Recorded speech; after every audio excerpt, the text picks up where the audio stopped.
Hey guys, it's Fentony, House of the Dragon, Episode 7, a drama-fueled affair, a major twist, and a fandom divided. What else could you want from an episode of Game of Thrones? But as always, before we start, if you enjoy what you see, please consider subscribing for more House of the Dragon, more Rings of Power, more Witcher, more Harry Potter, and everything else I cover. And whilst you're here, please throw a like on the video as well. I always appreciate that. But yes, Episode 7, Driftmark. And the main plot of this episode is Laena Velaryon's funeral. All the important characters are here, and many of them despise each other. Oh, what a pleasure it is to be a fly on the wall. And that outdoor wake scene, which featured multiple dragon cameos, including Sunfire's first appearance, I think will go down as one of the best scenes ever in House of the Dragon. I know the dragons have been used very sparingly so far, but Season 2 onwards we should expect more once the Dance of Dragons begins. But right now the dragons, they are a spectacle, but they're also not the main focus right now. But right now all eyes are on the riders, down below. Damon is his usual chaotic self, then you have Viserys slipping up, calling Alicent by his first wife's name, Emma. Of course Alicent and Rhaenyra are giving each other daggers. All brilliant, but I think the kids stand out, especially the actor who played Aemond. He was the MVP this episode. And I think that goes for Alicent as well, from the way she defends her kids, to draw an Aegon the Conqueror's knife and go in at Rhaenyra.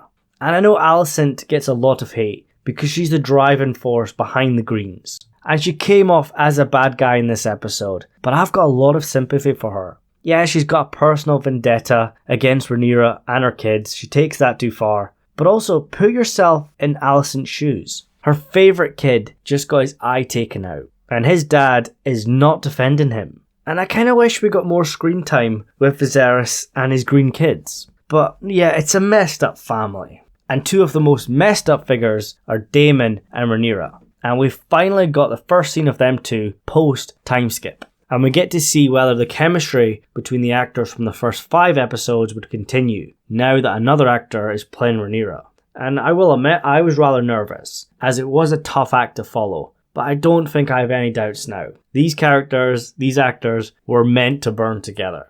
But I kind of wish we could actually see what was happening. You've probably seen this online by now, but the beach scenes were filmed in broad daylight. Whereas on the show they put a nighttime filter on it to make it nighttime. And that's fine, but it was almost the long night all over again. You had to turn your brightness way up, and you shouldn't have to do that.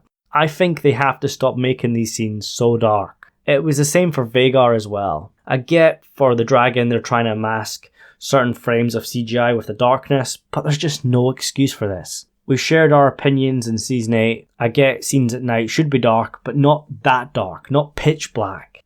And we could say that kind of spoils Rhaenyra and Damon's sex on the beach moment. Obviously, the nudity is not on the level of Game of Thrones. But I also think that time is over. We live in a different world. We could argue that the nudity and the sex scenes were a huge part of the success for Game of Thrones. And I think that is very valid. But like I said, we live in a different time now. And we were told well in advance that House of the Dragon would be toning it down. I think most of us would love to see Damon and Rhaenyra go at it like dragon riders, but it's not a big deal. But their wedding, however, was very special. A very traditional Valyrian wedding, with the joining of their blood. Very romantic, very symbolic. But you're probably asking, how can Rhaenyra marry Damon as she's already married to Laenor? Well, this is where it gets interesting.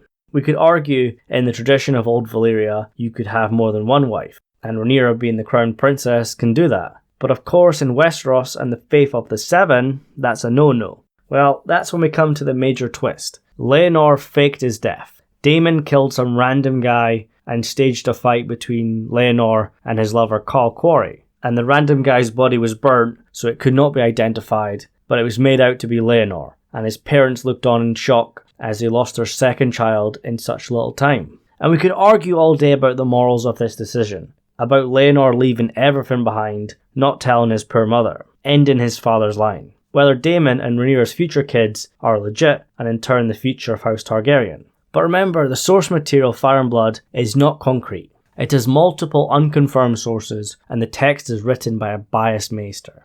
And we've seen so many changes so far, some minor, some very significant. Because in the books, the story is that Damon was all behind this. Damon paid off Carl to kill Leonor. But of course that does not play out on the show. But we also have to remember book canon versus show canon. And I've already seen theories he might return later on, as himself or maybe as another character. I'm unsure about that, and there's also so many questions about his dragon Seasmoke, whose future is now up in the air, as Seasmoke in the books does have another rider after Leonor. And remember, dragons only have one rider at a time. But how would Seasmoke know that Leonor is dead? He never saw his body. How deep does the dragon bond go? Can he feel death? It's interesting, but we'll have to see what happens. But of course we're asking, why was this done? Did it come from George R. R. Martin? Did they want a fancy twist? Or did it come from HBO, not wanting to kill off 2 black characters in 2 episodes? Or 2 gay characters in 3 episodes? Honestly, I haven't really gave it much thought, and I don't want to speculate. I honestly liked Leonor, especially during the scenes at the Stepstones, when he was Dracarys on Seasmoke.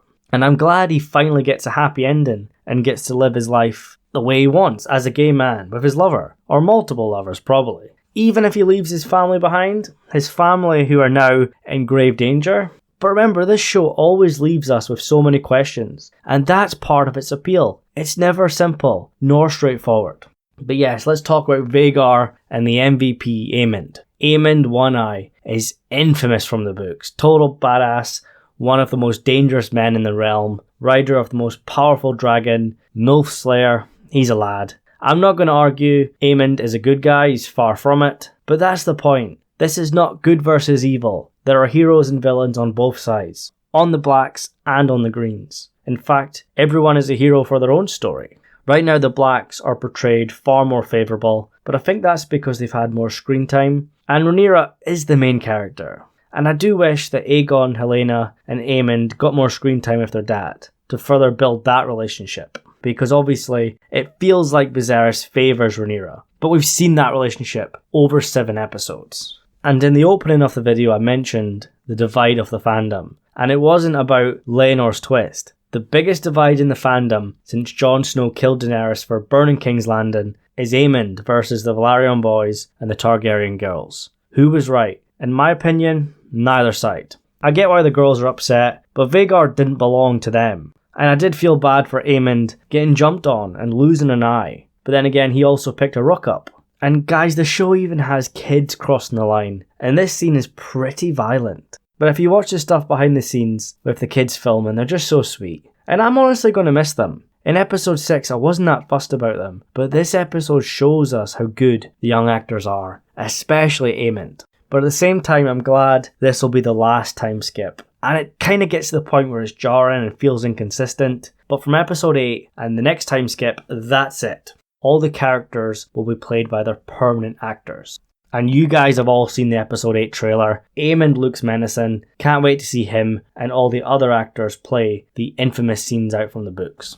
And like this episode shows us, there will be some very big changes coming. I hope Helaena gets more development. It's already been announced that she's a dragon dreamer, and I think her and Aemond are totally going to have an affair behind Aegon's back. And episode 8 is where it really begins. First 7 episodes kind of feels like a prologue, with a lot of focus on character development, building these storylines, leading up to the Dance of the Dragons. And the new trailer promises it all hangs on the edge of a knife. But I want you guys to post your thoughts on episode 7. Like I said, the fandom is split on this. Morals have been questioned. And I think it's one of the best, if not the best episode so far. The Leonor twist left even the most hardcore book readers shocked, and Aemond claiming Vhagar I think will be remembered forever in this series' history. It was a legendary moment, and I'm ready for the real deal next week. And I will do an episode 8 trailer breakdown, but more is coming in the future, and if you're excited for that, please consider subscribing. But yes guys, thank you so much for watching, and I'll see you soon.